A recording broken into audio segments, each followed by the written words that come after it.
We remain steadfast in our commitment in delivering local news that matters, stories that inspire, enriching the lives of Filipinos in the Philippines and across the globe. This is your GMA Regional TV. Buong puso para sa Pilipino. Ini ang GMA Regional TV Early Edition. Hi there mga puso, mayong aga. Good morning, good morning. You're watching GMA Regional TV Early Edition. Adlaw ng magatasang Martes, October 3, 2023. Mga kapuso, Mascara Month na ang mga pagpanghanda para sa festival. Kamusta hunta sa Dili Madugay? Happy Mascara Festival mga kapuso diri sa City of Smiles. Smile-brate. Korek ka dyan, kaangot sila mga kapuso aton makaupo this morning ang isa sa mga persona nga yara sa likod sang kahiwatan. Mga kapuso, ibalunta na ang mga nagapanguna nga balita sa Western Visayas. Ako si John Sala, live dire sa GMA Iloilo Station. Ako naman yung kapuso, Eden Priatos live na live ikan diri sa GMA Bacol Station sa Bungaga. Dala sa gyapon namon ng mga dalago nga mga balita kag impormasyon nga dapat ninyo mahibaluan bawod local news matters. Tutok na, kaya rin ang pinakauli nga mga balita sa bilog nga Western Visayas.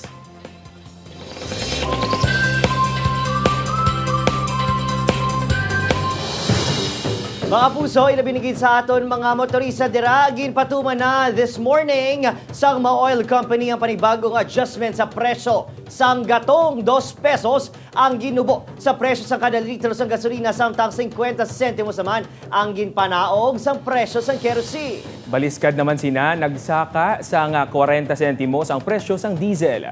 Sa nagligad lang nga simana, ginpatuman ang nahauna nga oil price rollback pagkaligad sang halos 3 ka bulan nga pagsaka. 20 sentimos ang ginubo sang diesel sa nagligad nga Martes, apang ini ang nabawi isang kag nalabawan pa sa nga saka subong adlaw. Pila ka mga negosyante ilabinagid ang nagapanag-iya sa mga karinderya ang nagapanghanda na sa karon sang alternatibo kasunod sang panibago naman nga pagsaka sa presyo sang liquefied petroleum gas o kon LPG. Kahapon ginpatuman ang 3 pesos kag 75 sentimos nga saka sa kada kilo sang LPG. Para sa isa ka 11 kilogram nga tangke, ang saka ang nagalabot sang kapin 41 pesos. Bangod sini pila sa mga negosyante ang magagamit na lang kuno anay sang uling kag kahoy bilang panggatong kag limitahan anay ang paggamit sang LPG. Nagsaka man sa masobra 2 pesos kada litro ang presyo sang auto LPG. Ma-adjust na lang sang paggamit. Pili kami kagamit uling or other materials nga pampaluto namon sa amon nga karinderya. Ang lagaon ginabutang namon sa uling kag kahoy pero usually sa mga prito-prito is gamit namon si LPG gid siya.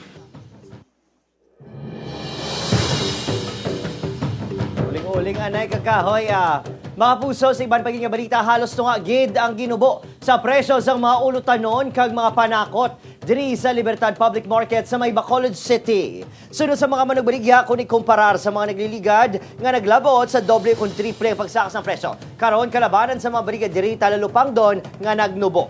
Kangay isang suha ang halin sa 100 pesos kada kilo, nagnubo sa 30 pesos per kilo na lang. Bombay nga halin sa 400, 125 na lang ang kada kilo.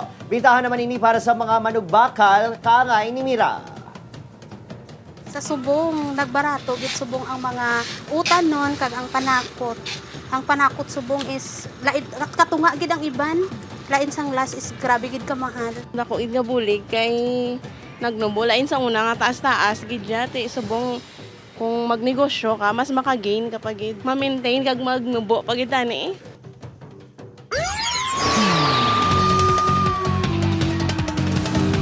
Mga kaso nga murder kag paglapas sa Comelec gun ban ang ginapangatubang ni Joe Marasale. Ang sospek sa pagtiro sa 27 anyos nga si Jerel Pedregosa sa barangay Balabag, Pavia, Iloilo sang Domingo sang gabi. Sa pinakauli nga pagpakig-angot sang news team sa Pavia Police, ginahulat pa sini ang death certificate sang biktima samtang ginsumiter naman sa ballistic examination ang armas sang sospek. Base sa investigasyon sang kapulisan, nagbaisay ang sospek kag biktima sa atubang sang balay ni Sale antes sinigintiro si Pedregosa.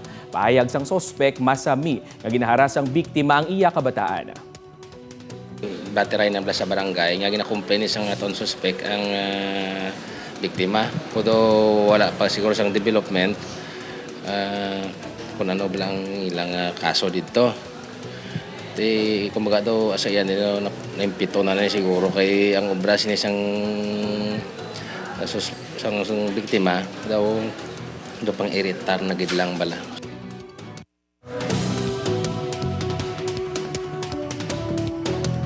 Mga puso, 5 naman ka-personnel sa Bohol City Police Office o BCPO ginrelieve sa pwesto bangod na angot ang ilang mga pangalan sa PNP recruitment scam sa La Castellana, Negros Occidental. Garing balita nga atong gintutukan. Ginkumpirma ni BCPO Director Colonel Noel Alino nga may 5 ka-personnel nga ginpang-relieve sa trabaho bangod ginapahag involvado sa recruitment scam nga natabo sa Banuasang La Castellana, Negros Occidental. Sunod sa tagpamuno ng BCPO, isa sa mga ini ang non-uniformed personnel. Santos investigasyon, ginapahag nakita ang ining mga personnel nga nagaupod sa recruiter nga si Mary June de los Santos nga madumduman na pasakaan na sang kaso ng large-scale estafa upod kay Sangguniang Bayan member Donato Dumaguet. Kasuhan ko. Kasi para naman fair. Kawawa rin naman kasi ang pulis. Hindi rin naman kakasuhan. Puro allegations lang. Nagsimula ito ng 2016, 17, 18, 19. Siyempre ang burden of proof manggagaling sa kanila, sa accuser. Sabi ko, clear nyo, makipag-cooperate kayo. Very cooperative na sila.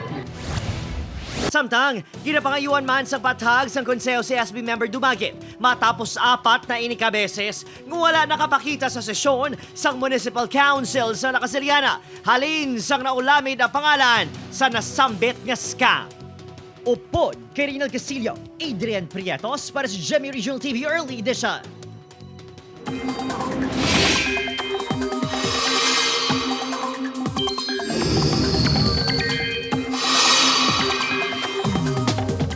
Mga kapuso, labi pa nga nagabaskog si Typhoon Jenny samtang ining nagapalapit sa extreme northern Luzon.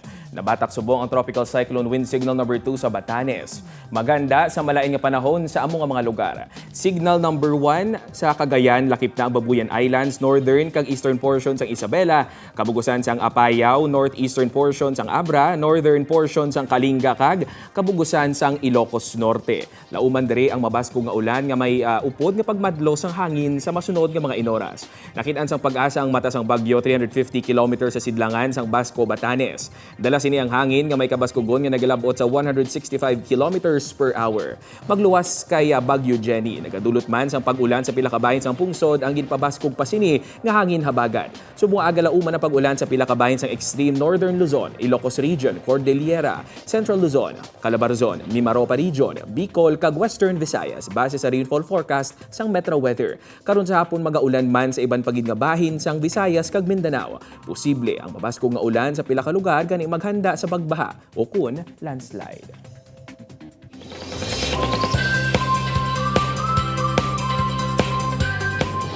Mga puso, para naman sa aton nga Globalita, isang government building sa Ankara, Turkey, naging target sa ginapatian terror attack. Samtang hindi magnubo sa 13 ka persona patay sa sunog nga nagluntad sa isa ka nightclub sa Spain.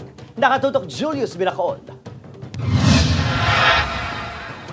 Ginkumpirmar sang Interior Ministry sang Turkey nga duha ka tawo nagpatigayon sang bomb attack sa atubang sang ministry buildings sa Ankara. Isa sa mga inay napatay sa eksplosyon, samtang ang isa ang nan-neutralize naman sang otoridad. Ang eksplosyon ang nagluntad malapit sa parliament kag ministerial buildings. Duha naman ka police officers ang nag-angkon sa magagmay nga kasamaran bangod sa insidente. Ginapatigayon na subong ang investigasyon sa ginatawag sang Chief Prosecutor sang Ankara nga isa ka terror attack. Apang wala naman sang ginhingadlan nga grupo kaangot sini. Hindi magnubo sa 13 katawang napatay matapos magluntad ang sunog sa nagatuluparay nga mga nightclub sa siyudad sang Murcia sa Spain. Suno sa kapulisan, ang nagkalamatay ang nasapuan sa Fonda nightclub, isa sa 3 ka mga club nga ginhalitan sang kalayo. Bangod sa insidente, narumpag pa ang atop sini. Base sa report sa Spanish media, may ginapatigayon nga mga birthday celebration sa mga club sa nagluntad ang insidente. Ginaimbestigaran pa kung diin ginagsugod ang kalayo. Julius Bilacaol para sa GMA Regional TV, Early Edition.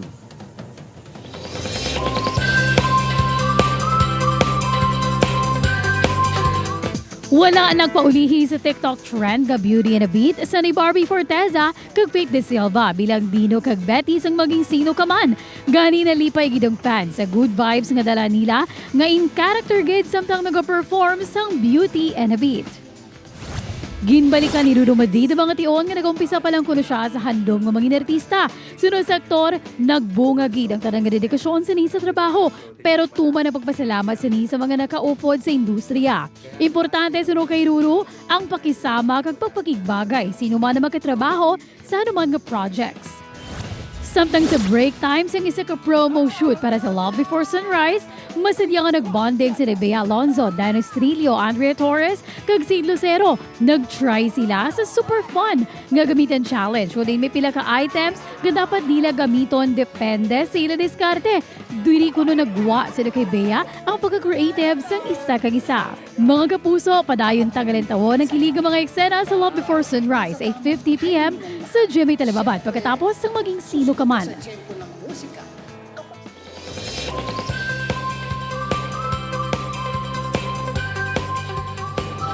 Humalin pa sa October 1, pila ka aktibidades na ang ginsuguran kaangot sa naghilapit nga selebrasyon sa Basket Festival 2023 sa Bacolod City. Kung sang nagligat nga 2022, ginkabig nga ingrandeng naginlabing una nga face-to-face celebration pagkaligad sang pandemya. Subong nga 2023 naman, may masadya kag may nuswagot pagid nga festival ang lauman sang mga Bacolod nun. Ang pinakaulihi nga pagpanghanda sang organizer sidi nga Bacolod Youth Foundation, hibalon ta.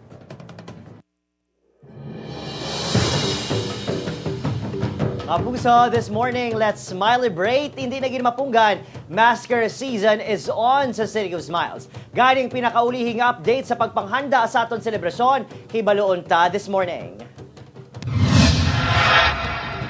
Mga puso, October na, meaning Mascara Fever is officially on. With us this morning is the president of the Bacolod Youth Foundation Incorporated, si Ma'am Katie Catherine Matiling. Hi Ma'am, happy Mascara, mayang aga! Good morning mga kapuso! Sabahin sa organizing body nga Bacolod Youth Foundation Incorporated. Interagencies, wala na naton, ginakalimtan dapat ha, ano pag ang mga prioridad sa inyong grupo? Actually, damo kami mga challenges, but we have a good team actually kid. So we were able to mount this. Ready naman din kami. Actually, 99% ready na din kami. Juta na lang, interagencies naman lang ang kulang. But all the events, it's there, ready for sa iyan na day.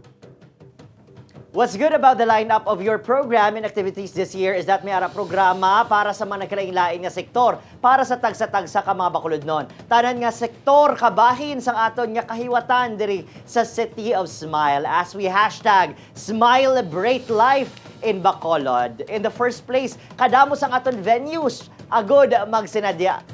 Dapat man gid actually ang Mascara, ang festival is for everybody. Wala tami ginapain. Ang kung ano ng mga sektor, wala gid. So dapat equal. So may ara kami lain-lain na mga venues para ma-cater sa tanan. So we have actually 6, actually nag-8 na kita na festival. Nagdugang from our before BCGC, Plaza, Old Airport, Lacson, yes. Mega World, ang nagdugang si SM, nagdugang si Robinson's Place at si Ayala as our festival site. Ariya, Plaza naman ang mga sentro sa mga nagkalain-lain nga kahiwatan subong 2023. We are bringing back the glory days of our own icon, that is the Bacolod City Public Plaza. Luya ginis ang publiko for sure. Actually, ginpamatian man namon ang last year, first year namon sa foundation to handle. Ginpamatian namon ang mga pamuluyo kung anong ila man na gusto, anong matabo sa plaza. So, gin-cater na siya namon. Kag syempre, halin sang gamay ko bla, plaza man gidya mo. So, syempre, hindi ta na ipagkalimtan. Amo gina siya ang rason is to bring back the glory sa plaza. What is GMA Regional TV social media handles pa lang daw pero may nagapamangkot. Diin ba pwede katulog, din pwede anay ka-star, amuni, ba, ulihin na sila. Ma'am Katie, puno ng aton mga hotels. What are your tips to our foreign and local tourists alike? Puno na be ang aton mga tululugan, balay palahuwayan, even mga condos naton. Yes, well, we have also neighboring cities na makabulig na malapit sa aton. So, pwede pa da sila. Hoping may available man, may mga Airbnbs na nag-to house subong ang mga sa condos, nami kaya subong damo na ng condos. How excited are you? Mas bugat bala the second time around for the organizing body nga itibong ining aton Mascara Festival. May mga K-pop idols pa kitang ginapaabot, nga ginabantayan, kag syempre ang aton die-hard Taylor Swift fans sa Bacolod kag Negros miaraman sang ilang ation. Ako para sa akong personal, mas bugat because ang role ko is different right now. Naging co-director ko sa tatlo kami sina and ang responsibility ko is different. At the same time, we have bigger events na gina-expectar kita. Number 1 is nagdugang, may PBA kita, may Philippine Philharmonic. Number 3, we have a Korean group na they will be bringing K-pop idol, Korean culture nila. So, mga different big events gid actually. Amo nang medyo mabugat namon subongin na preparahan. Yes. Nice. Kaya syempre, TikTok clock barkada sa closing ceremony. Go ahead and invite our kapuso across the country.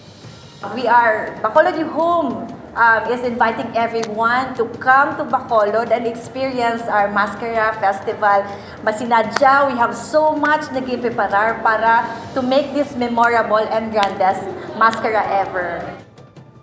Amo na galing mga puso, reminder sa aton tanan, mag-ubra kita sang mga butang kung mga bagay.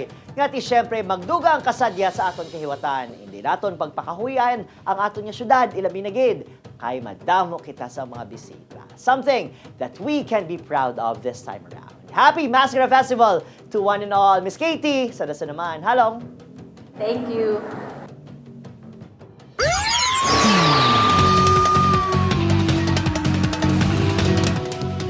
Sa dugang nga balita, zero tolerance na ang Mandurriao Police sa mga tawong ang bisyo ang magpanggamo o kung magtughong sa nga agwa de Pataranta. Ini ang kasunod sa panibag-o nga kinagamo naman nga nagluntad sa Smallville Complex ang damlaglang.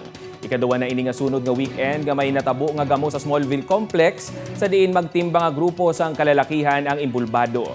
Sa pinakauling insidente nakasuhan na sang alarming scandal ang 4 ka mga imbulbado suno sa hepe sang Mandurriao Police. Wala kuno sang problema ang pagsinadya kag pag-inom-inom apang nagpaandam ang hepe nga dapat ipaiway ang pagtuga sang gamo bangod hindi magpangduha-duhang kapulisan nga dakpon kag pasakaan sang kaso ang mga imbulbado.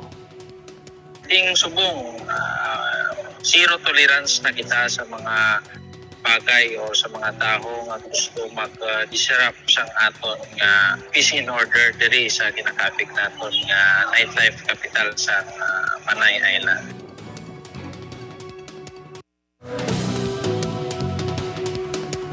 So, wala man may nagkaladakpan. Mga puso, sa iban pakabalita sa halos isa ka bulan yung monitoring na obserbahan sa operatiba nga nagadag sa mga driver sa Puro Kagaykay, Barangay 2 sa Bacolod City sa pwesto sa ginapahig high value target nga si Jerish Christian Panao. Bantog bilang si Alias Bulldog sa iyang lugar. Pero sa Sabado, sang kagaho na bungkag sang operatiba ang ruruan nga ginamentenar ni Alias Bulldog. Nakuhaan ini sang 320,000 pesos nga balor sa suspected shabu. 2019 sang nahilway ini sa prisuhan bango sa pre-bargaining agreement.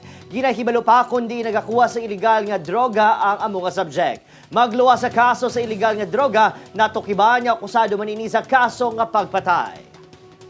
Mga driver nga tricycle no kag ang mga tipasahe no gasulod na no international na tao gasulod no muna nga mga tao da wala katululog kaya mo dang ilang ang mga business modernize kag no yung sari-sari nga sinulod da basta driver no.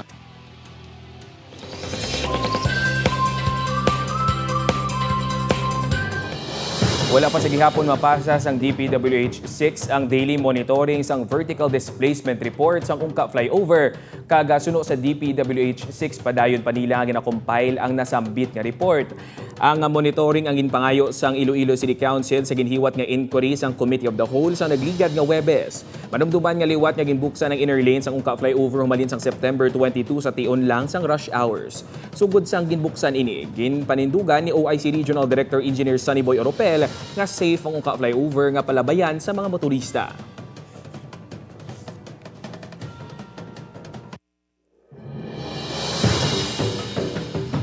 Mga puso, agud mangintayuyon ang pag-recover sa hog industry. Sa probinsya sa Negros Occidental, naghimo na sa recovery plan o project ang Provincial Veterinary Office.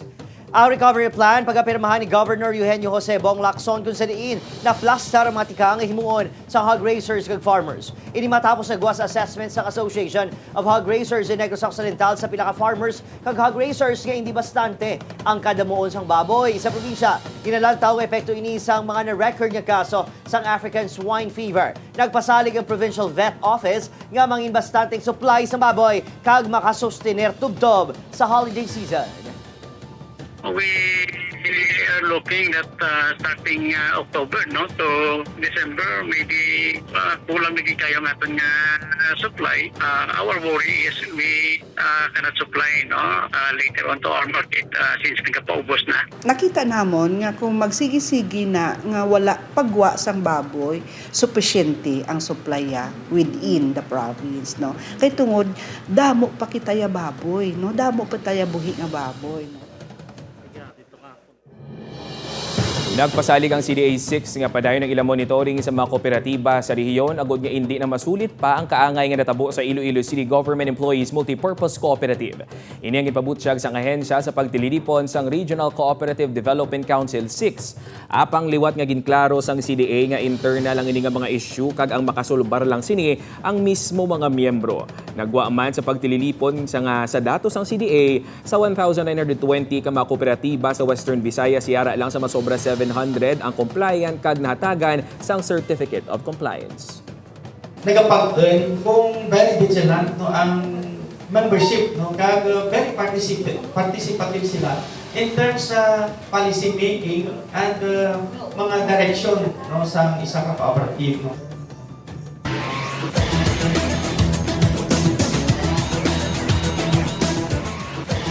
Mga puso, makaliga naman ang isa kasimana ang kwentrohan ay hard court na pilian sa Collegiate Press Corps nga labing una nga Player of the Week sa NCAA Season 99 Men's Basketball Tournament ang forward/center sa LPU Pirates nga si Sean Umali.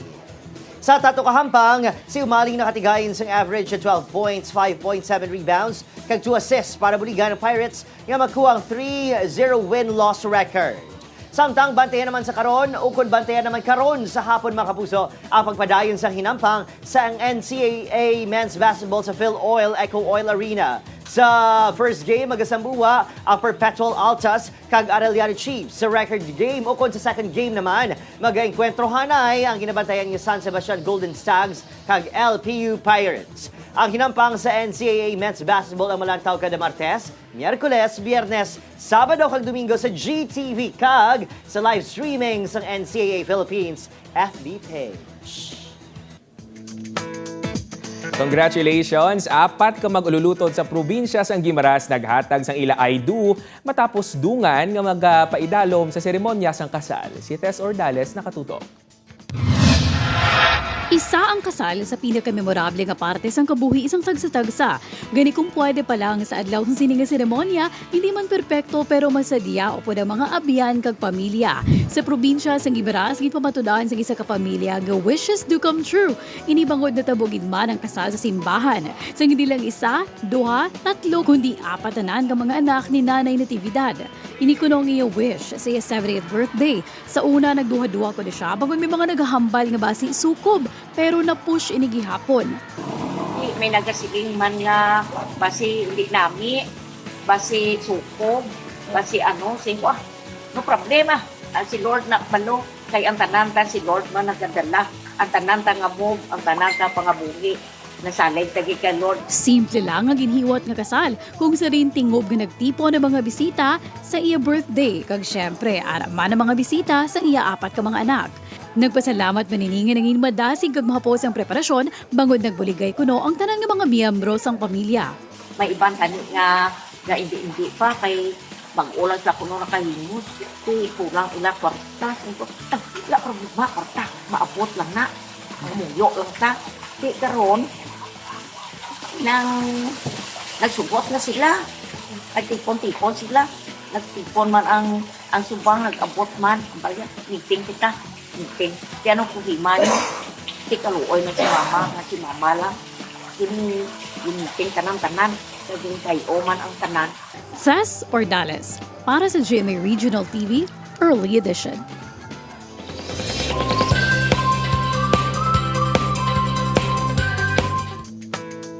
Mga puso, trivia, are my favorite na balaan mo na bala ka puso nga ngalan gali nga Mulye Luni nga nagatubod sa Iloilo River Wharf sa Iloilo City. Aging kuha sa ngalan sang isa ka British consul kaya ginakabig man nga amay sang sugar industry sa Pilipinas sang una nga tiyempo. Iniamo si Nicholas Luni nga nagbulig sa sugar planters sa Iloilo kag Negros Occidental pinagi sa Luni and Kerr Company sang 1850s. Si Luni man ang nagpatigayon sa paghimo sang International Port of Iloilo kag nagpanguna para mapasanyog ang iban pa nga sektor sa syudad. March 1904 sang ginpangalan kay Luni ang dalan sa kilid sang Iloilo River. March 1981 naman sang ginpatindog ang iya estatwa sa among lugar. Ara makapuso at least kung maglabay kita dira sa lugar, nabalaan mo na.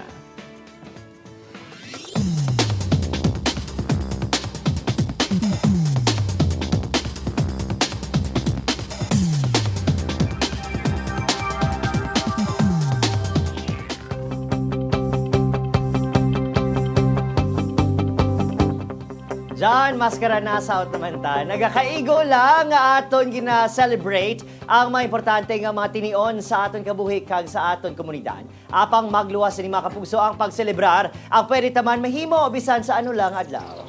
Insakto ina Adrian, suno gani sa Indian writer nga si Amit Ray. Every day is a good day. There is something to learn, care, and celebrate.